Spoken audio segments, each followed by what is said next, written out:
Major League Baseball is making its push into the postseason. With only a few weeks left, the race for the final wildcard spots is heating up. What teams are burning up and who is flaming out?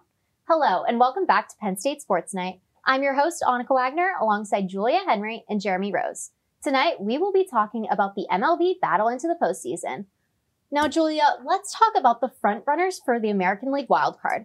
Currently, the Orioles and the Royals seem to have their spots locked in, but with injuries hurting Baltimore and some tough upcoming opponents for Kansas City, can we expect it to stay this way? I think it'll pretty much stay the way it is right now. The Royals are coming in hot, but so are the Orioles have some things they need to work out. They have a lot of injuries plaguing them right now, and just that younger roster that they're still trying to find their team identity. And the biggest key for the Orioles right now is in their last 10 games, they've given up 44 runs. And that's just a number that can't happen as you're trying to make that postseason push. And you talked about it, 44 runs given up throughout their last 10 games gives them a 3-7 record compared to the Royals, who are 7-3. They're riding the hot streak. They're playing a lot better baseball. The only thing that's the downside, Bobby Witt's not playing as good of baseball as he should. His average is down in that 230 range throughout his past about 15 games, which does not set him up and set up the Royals very well for success. But he needs to return to his MVP caliber form. He's been the runner-up all year for the MVP. He's going to win runner-up for the MVP. He's not going to beat out Aaron Judge. But however, he's playing a good enough year to be the leader on this team and bring them into the postseason. The Royals can make a deep run. They play really good against good teams. I'm expecting some run out of the Royals here. Both of these teams are led by their young players. Gunnar Henderson for Baltimore, Bobby Witt for the Royals. I think that they will stay locked in their positions, but there is still one more wild card spot up for grabs in the AL. Now, Jeremy, who are you giving that spot to? I'm going to take that last spot and I'm going to give it to the Detroit Tigers. They play 6 of their last 12 games against the Rays and the White Sox at home. That's favorable to me. They play another series against Baltimore throughout those last 12 games in their season, but they just beat Baltimore in a 3-game set. They're riding high. They're riding hot. Let's go Tigers.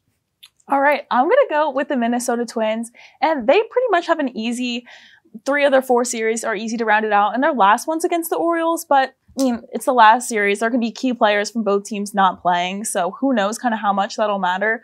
But the big thing for the Twins is they're kind of desperate in this playoff push. They just picked up Cole Irvin, who was DFA'd by the Orioles, and he's not even eligible to play in the postseason because he was picked up after that September 1st deadline. He has a 4.86 ERA, which isn't ideal as you're picking up a guy to make a playoff push. So the Twins are in desperation mode, but I think if things go well for them, they can make it to the playoffs.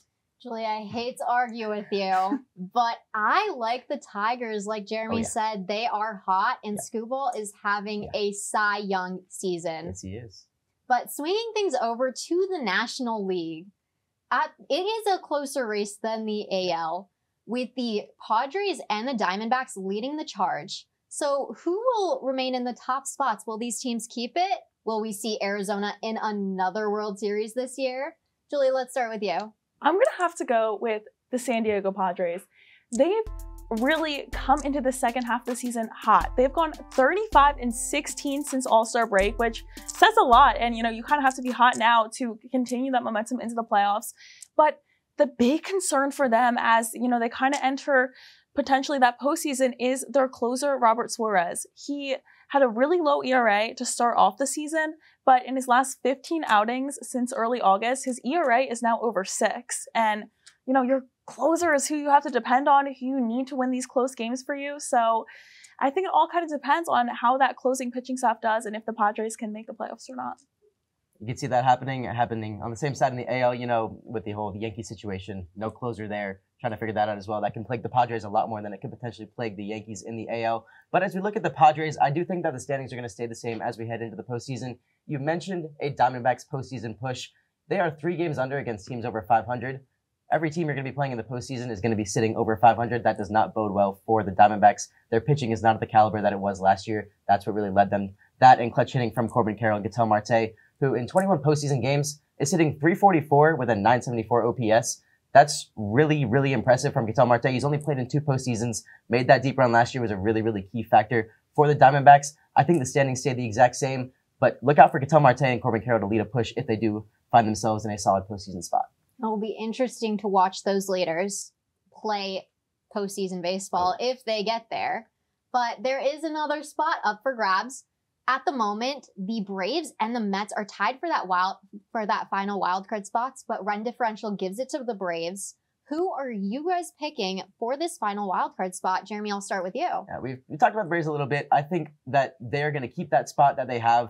They're going to stay, I guess they're both tied for that spot right now, but they're going to eventually push their way out from the Mets. The Mets are riding that hot hand. They've played better throughout the length of the season, but the Braves' consistency has kept them in the postseason, picture all year long. They haven't played their best baseball. Their stars have not been their stars all throughout. Matt Olson did not play well to start the year. Looking at, the rest of the roster, obviously Acuna is going to get hurt again. But as you look at the Braves, they're playing a much better, more consistent brand of baseball that translates into the postseason. Translates in a lot better. Plus, they have very, very favorable matchups at home playing against the Mets in a home series. Yeah, and just kind of going off of that, that's the big key, is that series, the Braves-Mets series.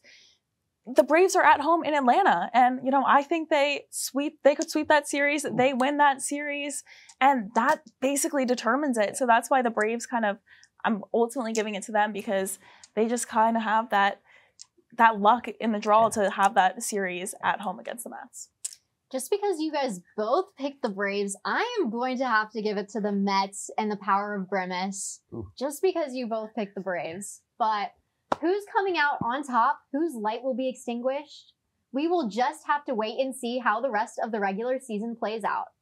That is all our time for tonight. For Julia Henry and Jeremy Rose, I'm Anneke Wagner. Thank you for tuning in and have a great night. Hey everybody, thank you for tuning into this edition of Penn State Sports Night. We hope you liked that segment. And we're sure there's other Penn State Sports Night segments that you are going to love as well. Be sure to subscribe to our YouTube channel for more content. And check us out on social media for updates and behind-the-scenes clips and pics. Follow us on Twitter at PSSN TV and on Instagram at PSU Sports Night to keep up with all the action. For all of us here at the Belisari Media Center, we are Penn State Sports Night.